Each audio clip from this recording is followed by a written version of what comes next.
Hi. Thank you. I am an accountant. Please try to contain your excitement. Most people hear that and assume that I spend my days color coding spreadsheets in a beige office while whispering sweet nothings to QuickBooks. And yes, there's a little of that, but what they don't realize is that being an accountant is like having a backstage pass at a rock concert.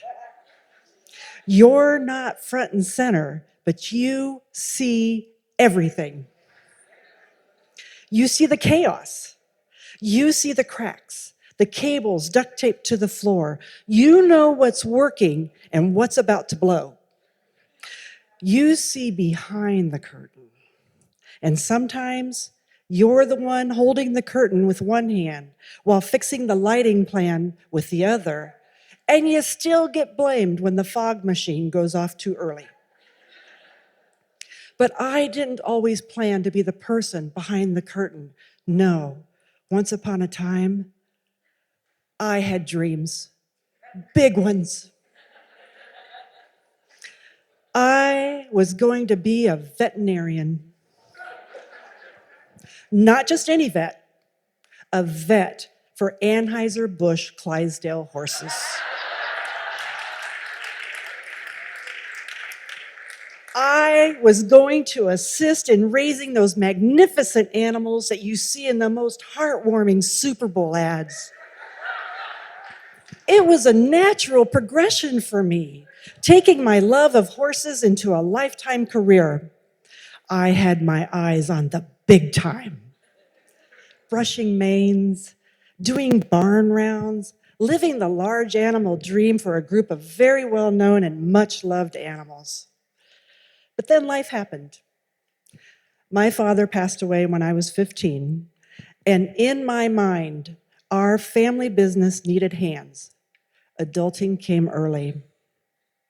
So in high school, while playing in every possible music group available and participating in drama and student leadership groups, I took a bookkeeping class because nothing says chasing your dreams like reconciling ledgers at 17. But weirdly enough, I liked it and I excelled at it. Yeah.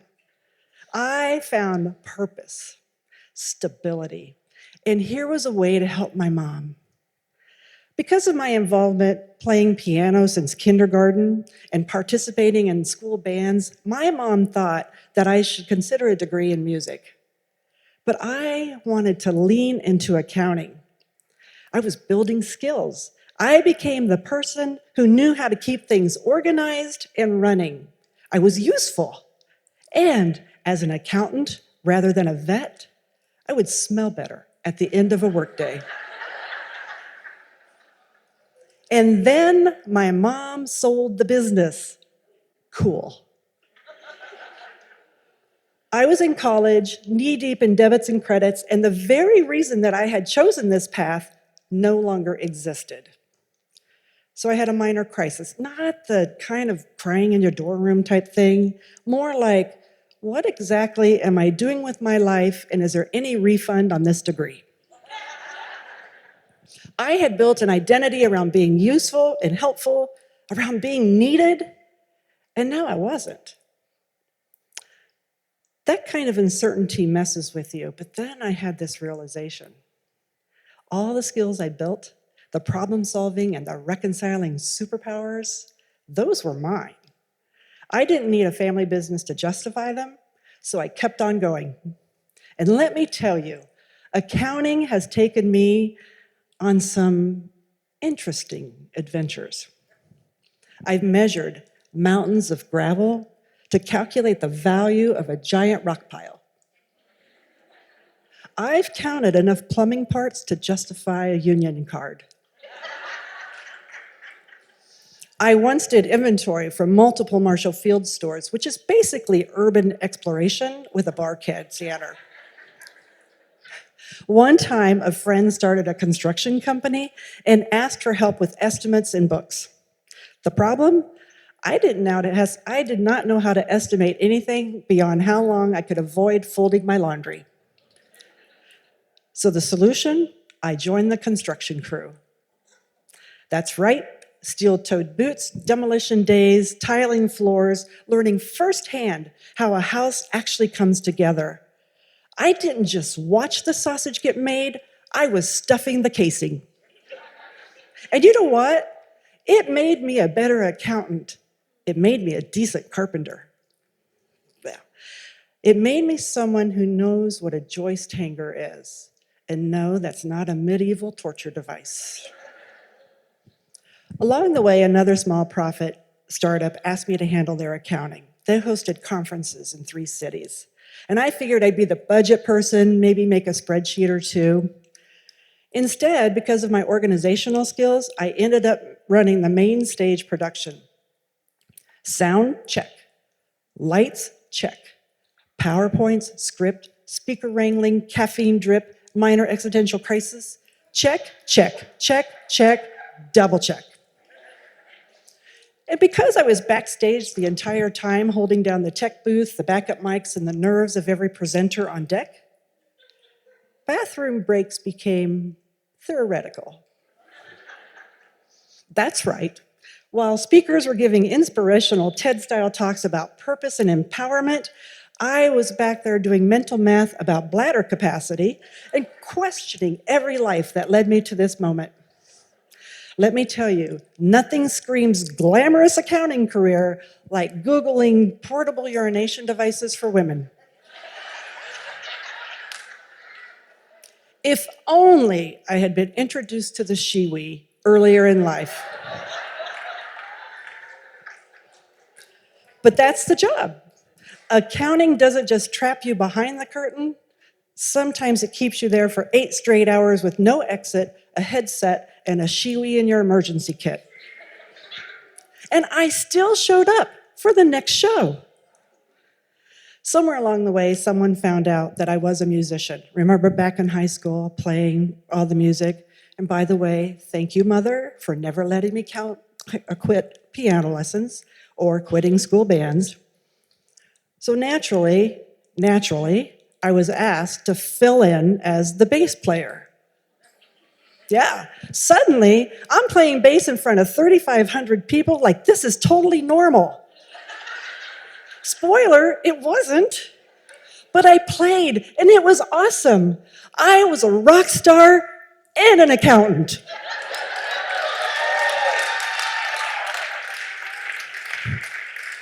And those are 2 occupations not normally linked together. What is this? Apparently, accounting is just the gateway drug to everything else. So fast forward to today. If you've ever volunteered on a board, you know the truth. If you're the accountant, you will be the treasurer. Resistance is futile. But there's that gateway drug effect. Of the boards that I've been asked to serve on, the one that gives me great joy is the Zoological Society.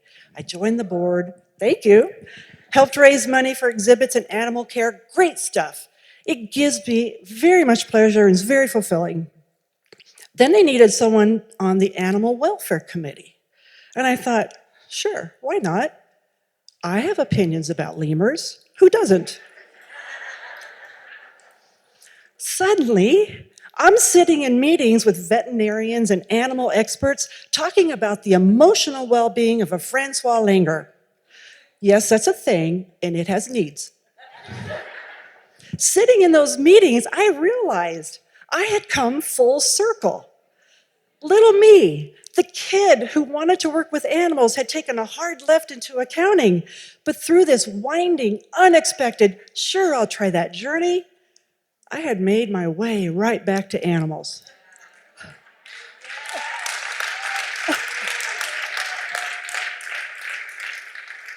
I didn't become a vet, but I found my way back into the barn and a few zoo exhibits. So yeah, I'm an accountant. But that title doesn't begin to cover it. It doesn't capture the late nights, the gravel piles, the plumbing parts, the tile dust in my lungs, the zoo committee meetings, or the she-we in my glove box. It doesn't capture the moments that I've stood backstage with a headset in one hand and a bass guitar in the other thinking, how did I get here? I didn't become the Clydesdale vet I once dreamed of, but I found my way back to the animals, back to the music, back to creating, fixing, serving, and supporting. And most importantly, I found meaning in being the person behind the curtain, the one who makes it all work, quietly, reliably, with a spreadsheet in one hand and a power drill in the other. Yeah. Through all the ledgers and lighting cues, I've also learned something else. That sometimes the path you take isn't the one that you planned, but it's the one that takes you exactly where you're meant to be. Being an accountant did not limit my world. It opened it up. Thank you.